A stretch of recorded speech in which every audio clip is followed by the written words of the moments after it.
Hey, what's up everyone? It's Rinku and welcome to the June 15th Korean patch notes. Now there is a ton of stuff to go over. There's a new grind area right next to Stalzen. There's a new ship for sailing that's a lot harder to get than the other ship. And there's a ton more in the patch notes, but let's look first at the cash shop because we have a new set for Ninja and Warrior. So let's get into it. Alright, so looking at the sets really quick, we have the Ninja. Very cool, interesting set. I really like the helmet, to be honest, and just like the detail and everything. Like, so it still has the old sets from last weekend. Like this one looks like meh, and then when you compare it to this set, this one looks crazy cool. I had to make that comparison because they look very similar, but this one looks like, I don't know, 1,000 times better to me. But I mean, that's just me. Maybe you could dye the other one way cooler. I don't know. Maybe it could resemble something else. I mean, people like to make things based off real life things all the time. So, I mean, I'm not hating on this one, but I just think this new one today is really, really cool. And then we have the Awakening Weapon. I mean, it's a sword. I mean, there's not much detail on the sword besides the handle, I guess. But I had to show it, and it looks cool, So, the Warrior also has a very cool set. Now, I like this one a lot. It's very cool. I like the plate, like the jagged edges, like the, I guess, like, dragon teeth. I don't even know what these things are, just spikes everywhere, but it looks really cool. I like the plated armors and stuff, so very awesome. Let's see the Awakening Weapon. I haven't actually seen this myself. Let's ooh, that looks pretty cool, I do have to say. So pretty badass. I like it a lot, and it would be really cool to see what you guys come up with the dyes on this one. Very cool stuff. So I guess now we can delve into the patch notes. Hopefully I can get through it all. Let's get into it. So getting started, they have 3 links to other pages with other stuff about these patch notes. So we just looked at the new Pearl costumes, we don't need to look at that, but they do have a separate page for Ephyria Convoy, which is basically the upgraded Ephyria Sailboat, and it comes with 2 extra cannons, but it's a lot harder to make, and I don't even know if I'll ever get around to doing that. They also have the Schultz Guardians. Now this is the new training spot I was talking about earlier. It's right next to Sawson's. But it's a little bit boosted. It has better drops, and I don't know about experience rates. I think we'll have to look at and see, I guess. But I'm sure we'll figure that out eventually. And I will be going over both these 2 separate pages at the end because there's so much more below that we're just going to go through really quickly here and just try to dissect all of this within this video. So let's get into it. I think I just said let's get into it like, what, 3-4 times now? Alright, and anyways, so we have the events. So there are 2 new events for Korea this week, and they're pretty exciting. Well, it's just kind of free stuff. I mean, that's what events are, right? Free stuff. But basically they have the hunt for golden treasure boxes, and you'll receive a reward every 30 minutes of playing the game. Now, let's not jump to conclusions. You don't get like 48 rewards in a day if you leave your account on all day. Basically, you get 6 rewards a day if you play, and you get 1 every 30 minutes, up to 6. So it says 180 minutes of gameplay required in total, but basically it's going to give you 1, 2, 3, 4, 5, 6, wherever. I pointed to the wrong things, but you guys get the point. So every 30 minutes for a total of 180 minutes, you can receive a total of 6 rewards, and you can do that every day. It says right here, every day. And that's pretty awesome. And then week 2, you get even more stuff. So I believe it switches over. I don't think you get both on week 2, but week 2 you get different rewards. So week 1 you get Blackstones, Valk's Cry, Hard Shards, Gold Keys, and sealed golden treasure boxes every day. And then the second week you get a Memory Fragment, an Artisan's Memory, a Sharp Shard, a Gold Key, and a sealed gold treasure box. So every week you're gonna get a gold key and a gold treasure box. That's pretty interesting. I've actually never opened a gold treasure box or owned a gold key at all ever, so that'll be interesting. But very cool stuff. And in the box you can get any of these rewards. So I mean, you can get like Stone of Destruction, Sharp Alchemy Stone of Protection, Gold Ingot, that 1000G, Jesus Christ, Dandelion Weapon Box, Nuver Weapon Box, Basilisk, Tungrad Earring. Like, they have everything in this box. It's not just like a little bit. You can read up everything right here. So pretty cool stuff. And then we also have the Burning Attendance event has begun. I don't know why I said has begun. We have that's like literally the title. The Burning Attendance event has begun is the event. No, anyways, it's basically just additional attendance rewards. I'm not sure if that's just like the next attendance event. I'm pretty sure it is. So it's just more stuff, and there's gonna be more cron stones, memory, like why cron stones? There's gonna be more memory fragments, hard sharp shards, advice of Valks, accessory boxes, and more. And also says including Shikatu seals. So of course we're gonna keep getting these Shikatu seals because they expect us to just get them eventually, and I think they're sticking with 10 a month. They haven't really increased that. I've seen it's pretty much been 5 at the 2-week and 4-week mark or something like that. It's just been like constant 10 seals a month, so it might actually take a year of playing this game to get anything good from the Shikatu seals. But anyways, let's move on. There's a lot of stuff that we don't really have to go over. That's not too important, like the Elsh weapons. If anyone cares what the Elsh weapons were, they completely revamped them, but I'm pretty sure they're trash weapons anyways. You can now choose, okay, so this is interesting, you can now choose the following options for your daily EXP boost. So your mercenary experience, you can have 200% for 60 minutes or 100% for 120 minutes. And you can also get skill experience now. So you can get skill experience plus 30% for 60 or again 15% for 120. So have the experience for double the time. I think the main reason for having a longer time is if you're stacking it with buffs that might end later. It might be good to like use the longer time limit with like longer buffs with like a good party. It might overall give you more, but most of the time I think the shorter one is just pretty much the way to go. And they also have the ship, the convoy. We'll be going over the convoy and other stuff again when we go to their separate pages. Titles, I'm pretty sure, for the new monsters. I can't imagine what else these would be for, so Lone Wolf titles sounds pretty cool. You can also get Roar. And I think lastly on the patch notes page, the victory conditions for the Conquest Wars and War procedures have changed. Alright, so going over the Conquest War changes, the defending guild will win if the outer fortress gate is not destroyed after 2 hours. Also, the defending guild must defend the castle for 30 minutes more every time one gate is destroyed. For example, if the outer fortress gate is destroyed at 9 PM, the defending guild must defend the castle until 10:30 instead of 10. Interesting stuff. They also have changed the conditions to enter the militia. And these changes I actually really like. I cannot wait to get the militia out for our thing. It'll get a lot more people into like actually having fun in PvP in this game. I think it'll be really cool. But going over the actual changes now, all guilds can now participate in the militia. All guilds, even if you don't own any territory at all, which is pretty cool. However, only the guilds that have a node in the associated area can participate on the defending side. So if you're from a guild that doesn't own a node specifically in the associated area, or even a node at all, you can join the attacking side. You just cannot join the defending side, which I think is rightfully so. You know, if your guild owns a node in that territory, you should have the right to defend it. And if you're just some random person, just fucking join the attacking side and tear it down. I mean, it makes sense. I really like it. So, sounds good in theory. The attacking guild and the attacking militia are considered as they are on the same team, thus unable to attack each other. So basically, if you're on the attacking side, you can't attack any other people on the attacking side, even if you have guild wars or etc. And I kind of assume this is the way it was before, but like I guess they had problems with that, with people killing each other on the same team. I just thought it was kind of funny that they even mentioned that. It's like that should be obvious. If you guys are on the same team in the Siege, Conquest War, whatever, you guys shouldn't be able to attack each other. But I guess you were able to do so. But yeah, so also, let's see, Karma will not drop during the Conquest War, blah blah blah. The militia cannot attack their participating guilds even if they activate PK, so like you can't attack your teammates on when you join in the militia. It's just not a thing. So glad they got that out of the way. They also, so now we have two more things to go over. We have the monsters in the Midea regions will now give more experience, and the elite monsters have less HP. That's crazy. So they're boosting the XP rates on everything in the Midea regions. So this is basically like what new players will need to get to 56 without having to fight over Sazens and stuff, because people always say like Helms mains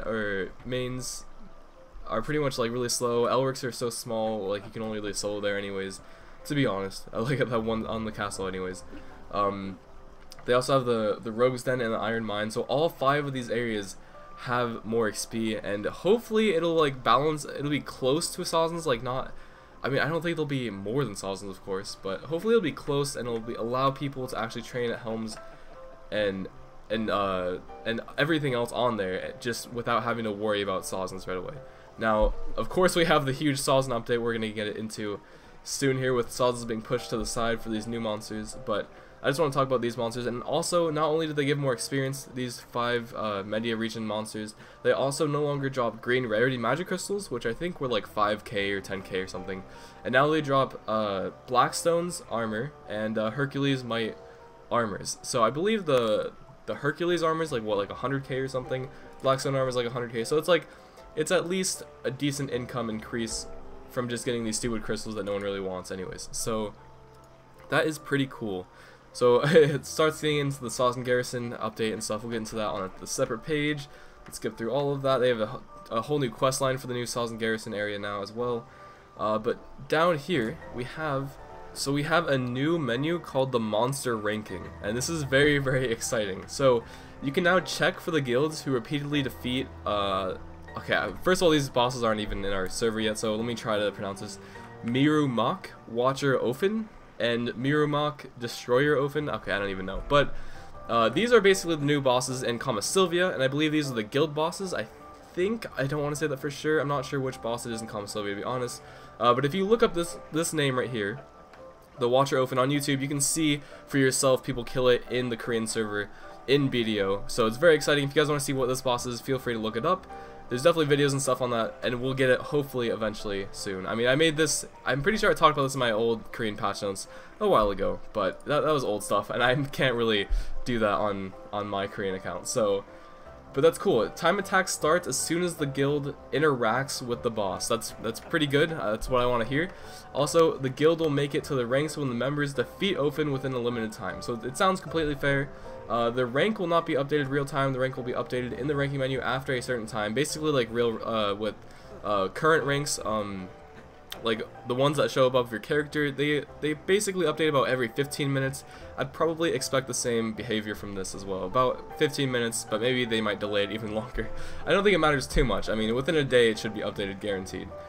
Like, I don't see why they would make it too long. So only the best record will be on the page, even if the same guild is successful in a time attack multiple times. So it's pretty much just your guild's best. You have to try and beat your guild's best. Once it's set, you know, you gotta beat it, or else you're done.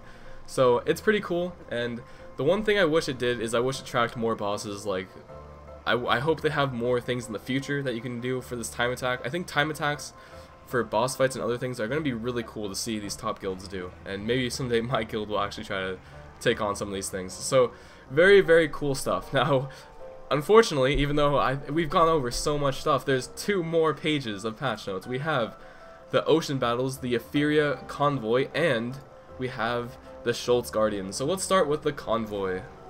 Alright, so now for the Convoy. This was finally released for Korea on June 15th, and this ship can be built in a tier 3 shipyard in Etheria, and unlike other ships, this one comes with 4 cannons, making it more powerful in ocean battles. This is pretty much like an Etheria ship on steroids. This is like the substitute for a guild ship. This is like a solo, like a lone wolf ship. Like, this is pretty awesome stuff. So it's gonna be a lot harder to get. I guess the main point of me making the segment in the video is to go over how to make it, what you actually need, and why I keep saying it's gonna be hard to make. So first of all, you're going to need 25 designs. I'm pretty sure it's the same exact thing as the other ship.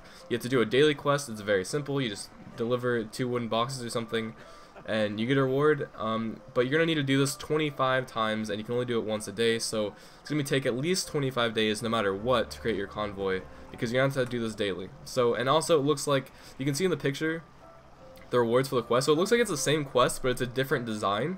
So you have to choose the design. You can't just use old designs. You have to use the new designs. So no matter what, you're going to have to do this. Even if you saved up old designs, you're going to need the Etheria Convoy designs, not the Etheria ship designs. So that's interesting. So now going into the wood, you're going to need a total of 1,000 standardized timber squares. Now, this is not some crazy number people would have thought it was going to be, because the old boat was 800, I believe. So it's only 200 more than the old boat, and you guys are probably thinking, oh, okay, then it's no problem. Well, it's what the other things you need to make this are, so it's kind of some interesting materials. Thankfully, we won't spend our time chopping more wood than last time. It'll be about the same amount with, like, I mean, it's, again, still 200 more standardized timber squares, but 200 is not that much when you're already chopping 800 to 1,000. So the next thing you're going to need is plated pine plywood. So basically, one plated pine plywood, god, it's so hard to say, requires 1 pine plywood and 10 coconuts. So you literally need coconuts to like plate the plywood. Okay, I don't know. Anyways, but you're gonna need a lot of shit for that. Like, I'm just gonna straight out say a lot of shit. So 1,600 plated pine plywood. You can probably get all the pine from the same amount of trees that you'd get your logs from, so you can get that, like, knocked out of the way. The problem is going to be the coconuts. You need 16,000 coconuts. What? Oh, that's harsh. Okay, so you can collect coconuts from a node. Now, I'm going to show you this node in game when I switch back servers at the very end of the video, maybe. Just because you guys should get this node today, so maybe in a year when you finally decide to get this boat, you'll already have some of these stupid coconuts. But that's crazy, So, if you guys can chop the wood, and, you know, get the coconuts, and do the dailies, you still need 2 other things. So you're gonna need 800 jade coral ingots. And what are jade coral ingots? Well, they are this new thing that came out, I guess. And yet, to make 800 jade coral ingots, you actually need a total of 20,000 titanium ores, 24,000 coral pieces, 6,400 emerald. I don't know why I'm so hyped right now, but it's just so, this is crazy. And also, and that's how you make 800 jade coral ingots. Also, you need 450 enhanced flax fabrics. So that's just a lot of stuff. 5 flax, we need to make 1 flax thread. And the shining powder can be synthesized through alchemy. And to make the enhanced flax fabrics, you're gonna need 1 shining powder and 10 flax threads.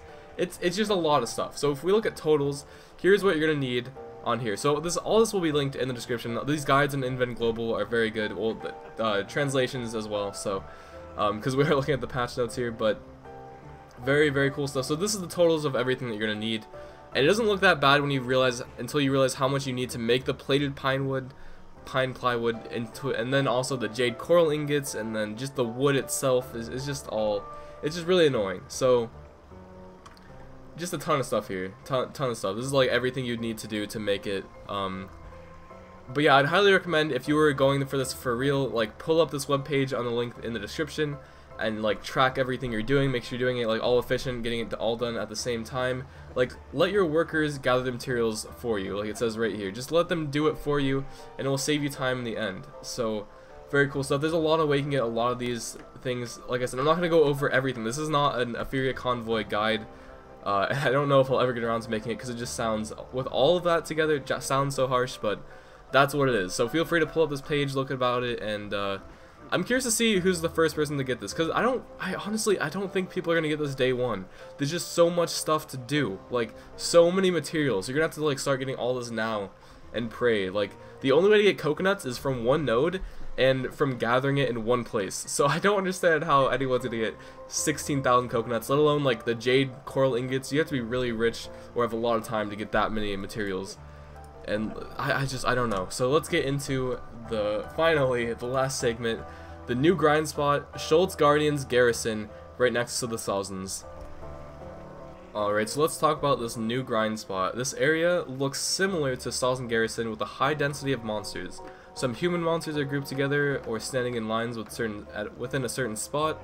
It's also harder to grind in the Schultz Guardian Garrison than it is in Sazen's. So the officially recommended stats are 160 to 210 AP within level 57 to 58, but people that have already tested the new area say the area is a little bit tougher than Gahaz and similar to Kadri when grinding in a party. So interesting stuff there, interesting stuff.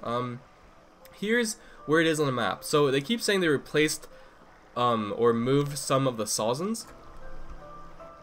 However, you guys can kind of see it's on the side. It's not really where the main Sazen grind spots are. So most people when they grind at Sazens, they train over here, and I think they only moved the Sazens that just were like over here spread out, and there weren't many, no one really trained here anyways. So I don't think they really took away any Sazen grind spots, unless maybe this is a rotation.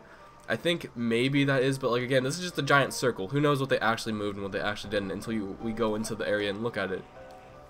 I'm not sure if people really made videos on comparing what they took out over here, or if it affected grind spots already, because it's only been a day. But I mean, that's something I'd be curious in, is like if it affected Sawsons at all, or if it's just trying to like add an entirely new spot, which is, I think it's just trying to add a new spot. I don't think they tried to interrupt any of the rotations in Sawsons at all. They just wanted to put it next to Sawsons, and there's a lot of like stranded Sawsons that, like I said, they weren't really packed up enough to grind on, and now there's tons of monsters over here, so it's pretty cool. So they have 3 types of monsters. They have the heavy armor warrior, the gladiator, and the sniper. Luckily, there are no cannoneers, but one of them, the gladiators, are pretty... Oh, wait, is it the gladiators or the heavy armors? Okay, no, the heavy armor warriors are the ones you should be wary of. Their hammer attacks will knock you down, so dodge when they start lifting their hammers to avoid getting knocked back. So they are pretty much the only thing you really need to worry about. They give you knockdown, but they're not like cannoning you, so I guess it's not too bad. They do hit harder than Sawsons. So it says down here, 4 to 5 monsters can deal 700 damage to a 200 DP character in 2 to 3 seconds when he or she is knocked down. So not too bad. I mean, they say it's like they're pretty strong, but I mean, to me it doesn't sound too strong at all. But their defenses are quite sturdy. Blah blah blah. I mean, you can see all the stuff. This is the enemy you should be wary of, the hammer guy. So when he raises his hammer in the sky like that, you should probably just like go around him or something. So it says item drops are not much different than Sawsons. You get all this normal stuff, but you can also get 2 new things. So you can get the Schultz the Gladiator necklace and belts. So the necklace is about 7 mil, the belt's like 1.7 to 2-ish. So it's like more drops on an already good money area, like with an already good XP rate. So if it's the same XP rate or better, if it's the same money or better, and it also gives these 2 loots, like it's all around better for every situation. Like it's just a straight upgrade to Sawson. And also, like, Sawsons were OP already. Like they're already regarded as one of the easiest ways to make money, like one of the best ways to make money out of all the monsters you could possibly grind on. They're just so easy to get into. It's such good money rates per hour. So like the fact that they're doing this means like the people that want money are probably gonna go to this. The people that are higher level are probably gonna go to this. And the people that are low level, that used to train at Helms and Elrics and all the other stuff, maybe they can now move into Sawsons more easily. I don't know. But this seems like completely replaces Sawsons, like completely better than Sawsons in every way. So it's pretty interesting, especially since they put it right next to Sawson as well. So also another thing, if you're above level 58, or if you are level 58, you can start a quest line. So this quest line begins at the node manager at Sarmat Outpost, and you can get some cool stuff. So you'll gain 120 to 150 contribution for each quest you complete. You receive a 10G gold ingots. You receive blackstones and also a blue awakening weapon box. So if you want another blue awakening weapon box for the like upgrading, if you're getting durability on your previous blue awakening, definitely use the artisans to get that double. That's like the best money value, is to use it on a Laverto or a blue awakening weapon box. I might as well just throw that tip in there. Since you're going to get one from this quest, and you'll also get 200 contribution points for doing the repeatable quest, which is kill, I guess, only 50 monsters. Wow, that's not that many, but okay. So, and it goes over all the rewards and stuff down here, and this is like pictures of what they look like. They also already have videos of a Dark Knight and a Sorceress training here. So like, let's just look at this. Play, so you guys can see what it looks like. I mean, it's pretty much just Sawsons with new monsters. I mean, it's the same kind of area. There's a lot of monsters packed up. You can see they got areas of monsters there. A lot of groups everywhere. And I've seen, like, if you looked at the mini maps for the pictures above here, maybe not there, but somewhere over here, I saw a lot of red dots on the mini map. Maybe it was just in these videos, but yeah, there's tons of red dots on the maps I've seen for this area. So a lot of monsters. So I think that's just about it. I'm gonna go in the game, talk about some like last minute thoughts, and then I think that's the end. So thanks guys, and I'll see you guys in a second. Alright, so I told you guys I was going to show you where to find the coconuts, and I don't even have the node, but I still want to show you guys where the coconuts are, because you're going to need 16,000 of them. They're over here in Arahaza Forest. So I actually don't even have this node, but you can manually gather them, and you can also have your workers gather them from the node in this forest over here. So definitely make your way over here. I'll probably be doing this soon, and maybe I'll make a whole guide on just like how to collect all these materials. I probably won't ever make it to collecting as many as you need for a long time, because you need to just like save up and stuff. But for you guys that want to do that like that, that daily grind towards the best sailing ship in the game, pretty much. It's gonna be awesome. It's gonna be awesome. So those are where the coconuts are. I'm sure you can get like some of the ore and stuff from nodes as well. Anything you want to find, you can pretty much look up on Midea Database. And I think that's it for the episode, the video for this thing that I'm doing right now. So if you guys want to find the patch notes, I link it in the description of every video. So you guys can just click that, find everything I went over in video today. And yeah, that's pretty much it. So thanks everyone for watching. And thanks for my Patreons, because maybe someday I will actually be up to date on everything and have a lot more time to spend on this stuff. A lot of you guys have been showing me amazing support, so maybe someday I can actually put even more of my energy into this, because right now real life is a struggle, but let's not worry about that. And yeah, I think that's it. So today, I think this week I have some new videos planned for sure, and I'll try to pop those up. No spoilers yet. But yeah, of course, next week I'll have the regular patch notes and the Korean patch notes as well. And next week I shouldn't be like a day late, because I won't be sick, hopefully, praying here. And I think that's it. I keep wanting to end the video, but now it's finally time. Bye bye.